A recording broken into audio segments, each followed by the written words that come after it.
യേശുവിനോടൊപ്പമുള്ള യാത്ര. ഇന്നത്തെ ചിന്താവിഷയം നല്ലതു മുറുകെ പിടിക്കുന്ന ജീവിതം. ധ്യാനത്തിനായുള്ള തിരുവചനം 1 തെസ്സലോനിക്കർ 5-ാം അധ്യായം 21-ാം വാക്യം. സകലവും ശോധന ചെയ്ത് നല്ലത് മുറുകെ പിടിപ്പിൻ.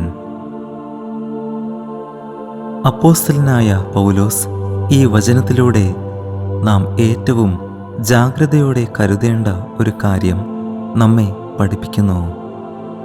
നല്ലത് തിരഞ്ഞെടുത്ത് നല്ലതിനെ മുറുകെ പിടിച്ചുകൊള്ളുവാൻ പൗലോസ് ഈ വചനത്തിലൂടെ നമ്മെ ഓർമ്മിപ്പിക്കുന്നു. ഈ വചനത്തിലൂടെ 2 കാര്യങ്ങൾ നമ്മോട് ആവശ്യപ്പെടുന്നു. ഒന്നാമത്, നല്ലത് എന്തെന്ന് ശോധന ചെയ്ത് തിരഞ്ഞെടുക്കുക എന്നതാണ്. രണ്ടാമത്, നല്ലതിനെ മുറുകെ പിടിച്ച് ജീവിക്കുക എന്നതാണ്. ഒന്നാമതായി നമുക്ക് വേണ്ടത് ദൈവത്തിൻ്റെ ദൃഷ്ടിയിൽ നല്ലത് എന്താണെന്ന് വിവേചിച്ച് തിരിച്ചറിയുക എന്നതാണ്. നമ്മുടെ ദൃഷ്ടിയിൽ നല്ലത് എന്ന് തോന്നുന്നവ എല്ലാം ദൈവത്തിൻ്റെ ദൃഷ്ടിയിൽ നല്ലതാകണമെന്നില്ല. നാം തിരഞ്ഞെടുക്കേണ്ടത് ദൈവത്തിൻ്റെ ദൃഷ്ടിയിൽ നല്ലതും നന്മയായതുമാണ്. അതിനായി നാം എന്ത് ചെയ്യണമെന്ന് പൗലോസ് റോമർക്ക് എഴുതിയ ലേഖനം 12-ാം അധ്യായം 2-ാം വാക്യത്തിൽ നമ്മെ പഠിപ്പിക്കുന്നു.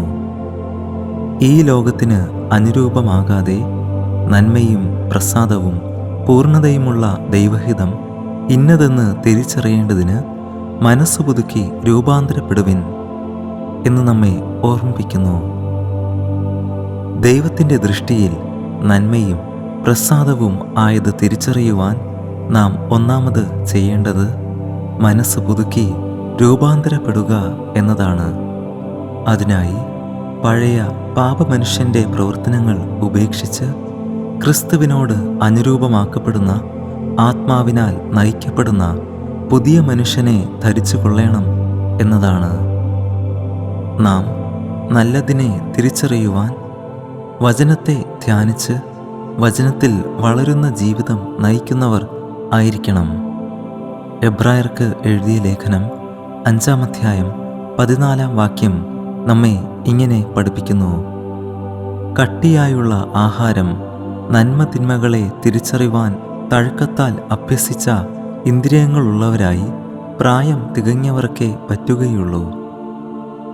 ദൈവത്തിൻ്റെ വചനത്തിൻ്റെ ആഴങ്ങളിലേക്ക് ഇറങ്ങിച്ചെന്ന് വചനമായ ക്രിസ്തുവിനെ മനസ്സിലാക്കുമ്പോൾ നമുക്ക് നന്മ തിന്മകളെ തിരിച്ചറിയുവാൻ സാധിക്കുന്നു.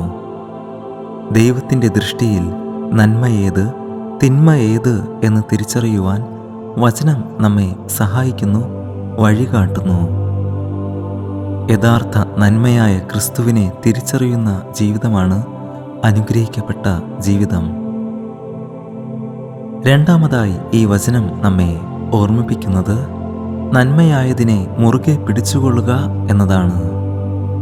വെളിപ്പാട് 3-ാം അധ്യായം 11-ാം വാക്യം നമ്മെ ഇങ്ങനെ പഠിപ്പിക്കുന്നു. ഞാൻ വേഗം വരുന്നു, നിന്റെ കിരീടം ആരും എടുക്കാതിരിപ്പാൻ തക്കവണ്ണം നിനക്കുള്ളത് പിടിച്ചുകൊള്ളുക.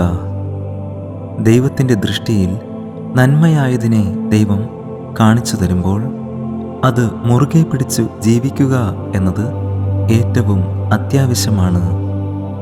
ഈ ലോകത്തിലെ കഷ്ടതകളും അപമാനങ്ങളും നിന്ദകളും വരുമ്പോഴും നന്മയായതിനെ മുറുകെ പിടിച്ചു ജീവിക്കുക എന്നതാണ് ദൈവം നമ്മിൽ നിന്നും ആഗ്രഹിക്കുന്നത്. ഇയ്യോബിൻ്റെ ജീവിതത്തിൽ നാം നോക്കുമ്പോൾ തൻ്റെ വേദനയുടെ നടുവിൽ നീ നിന്റെ ഭക്തി മുറുകെ പിടിച്ചുകൊണ്ടിരിക്കുന്നുവോ എന്ന് ഭാര്യ ചോദിക്കുമ്പോഴും തൻ്റെ ഭക്തി മുറുകെ പിടിച്ചുകൊണ്ട് ജീവിച്ച ഇയ്യോബിനെ നമുക്ക് കാണുവാൻ സാധിക്കും. എബ്രായർക്ക് എഴുതിയ ലേഖനം 10-ാം അധ്യായം 23-ാം വാക്യം. പ്രത്യാശയുടെ സ്വീകാരം നാം മുറുകെ പിടിച്ചുകൊള്ളുക. വാഗ്ദത്തം ചെയ്തവൻ വിശ്വസ്തനല്ലോ. വാഗ്ദത്തങ്ങളിൽ വിശ്വസ്തനായ ദൈവത്തിൽ പ്രത്യാശ വെച്ചുകൊണ്ട് ആ പ്രത്യാശയിൽ മുറുകെ പിടിച്ചുകൊണ്ട് ജീവിക്കുവാൻ ഈ വചനം നമ്മെ ഓർമ്മിപ്പിക്കുന്നു. യേശുവിനോടൊപ്പമുള്ള ഈ യാത്രയിൽ സകലവും ശോധന ചെയ്ത് നല്ലത് മുറുകെ പിടിച്ചുകൊണ്ട് ജീവിക്കുവാൻ ദൈവത്തിൻ്റെ പരിശുദ്ധാത്മാവ് നമ്മെ ഓരോരുത്തരെയും സഹായിക്കട്ടെ. നമുക്ക് പ്രാർത്ഥിക്കാം. സകല നന്മയുടെയും ഉറവിടമായ സ്വർഗീയ പിതാവേ, ഈ പുതിയ ദിവസത്തിനായി ഞങ്ങൾ അങ്ങേക്ക് സ്തുതിയും സ്തോത്രവും അർപ്പിക്കുന്നു. അങ്ങയുടെ വചനത്തിലൂടെ ഞങ്ങളെ ഓരോ ദിനവും വഴി നടത്തുന്നതിനായി നന്ദി. സകലവും ശോധന ചെയ്ത് നല്ലത് മുറുകെ പിടിച്ചുകൊണ്ട് ജീവിക്കുവാൻ ഞങ്ങളെ ശക്തീകരിക്കണമേ. തിന്മ നിറഞ്ഞ ഈ ലോകത്ത് ആയിരിക്കുമ്പോഴും നല്ലത് മുറുകെ പിടിച്ചുകൊള്ളുവാൻ ഞങ്ങളെ സഹായിക്കണമേ.